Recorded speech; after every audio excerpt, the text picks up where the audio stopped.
President Trump ramped up his trade battles with countries around the world today after he announced a plan for new reciprocal tariffs that could take effect this spring.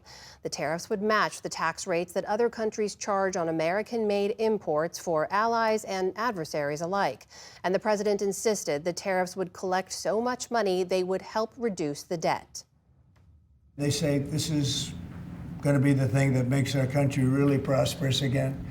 And this is going to be what pays down to $36 trillion in debt and all the other things. And this is going to be, this is an amazing day. I think this is going to be a very big day and in a very positive way for our country. Once again, there are many concerns about the president's goals, questions about when the tariffs might take effect, and the reaction to them. Mark Zandi is chief economist at Moody's Analytics and joins us now. Mark, thanks for being with us. Let's just begin with your reaction to today's announcement from President Trump, the scope of what he's announcing, and also the way in which the president is proposing a new regime of reciprocal tariffs here. Yeah, I am worried about this. Very disconcerting. It feels like the president's moving to broad-based tariffs, if not so-called universal tariffs, tariffs on every country and every product, something closer to that.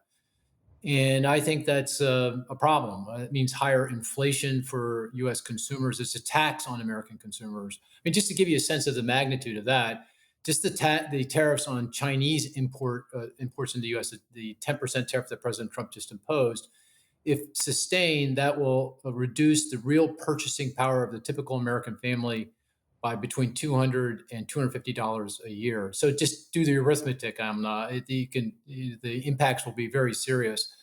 And then it's going to cost jobs because it's unimaginable that the rest of the world is just going to stand still. They're going to respond. They're going to respond with their own tariffs and other trade restrictions. And of course, that's going to cost American jobs. And at the end of the day, it's not only going to raise inflation and the cost of living, it's going to reduce the amount of jobs and the strength of the economy. So, I just don't, it's just a lose-lose for everybody, including the folks overseas and here at home. Well, the president did say these aren't set to go into place until April, if they do at all. And it does inject some more uncertainty into the economy. But when you look at how investors and the markets are reacting, do they show the same concern that you have right now?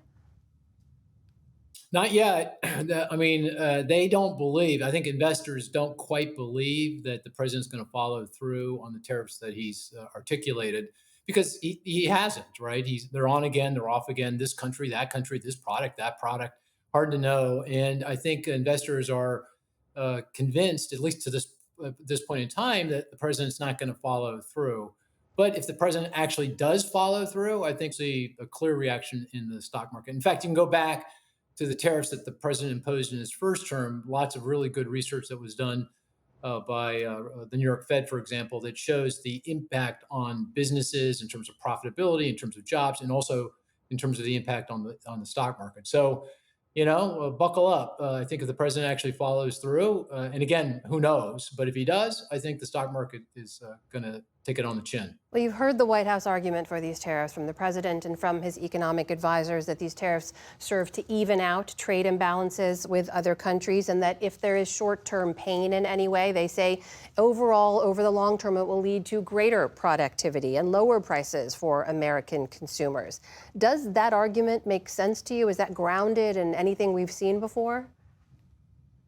No, absolutely not. I mean, the history, and we've had, a long history of tariffs across the globe, including here in the United States. It's very clear that the greater the tariffs and trade restrictions, the less trade that you have, the worse off economies are. I mean, there's near-term effects. I talked about the effect of the higher tariffs on the cost of living for Americans.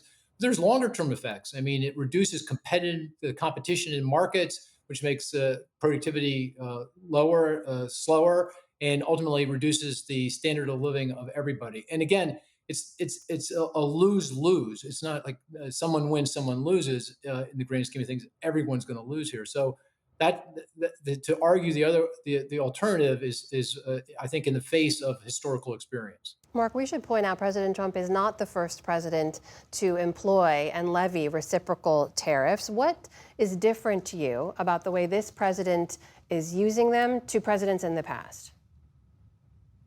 two big differences: the potential scale. I mean, the tariffs that, let's say, President Biden put into place, those $18 billion additional tariffs on Chinese product, EV batteries, solar panels, very strategic, saying, hey, look, you're not playing fair. You got to play fair. And this is a penalty if you don't.